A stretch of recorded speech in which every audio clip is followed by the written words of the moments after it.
На данный момент сегодня на утро фермеры собрали 574 тысячи тонн сахарной свеклы. Заводами переработано 265 тысяч тонн сахарной свеклы, и на сегодняшний момент уже произведено 35 тысяч тонн сахара.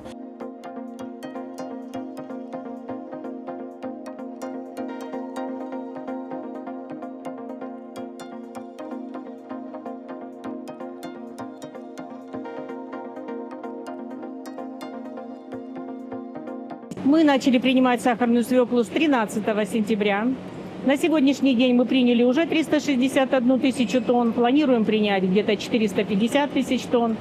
Выработать мы планируем 71 тысячу тонн.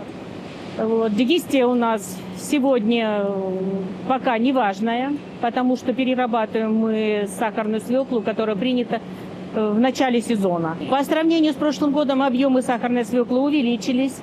Площади были, что посеяли в том году на 15 тысяч гектаров, что в этом году на 15 тысяч гектаров. Но сам урожай по республике, если в том году был 600 тысяч тонн, в этом году ожидается по республике 900 тысяч тонн. Все из-за погодных условий массово начали копать. Массово. И везут. Это просто невозможно принять столько свеклы, которую везут. Я и так уже стараюсь, уже и ночами работаешь.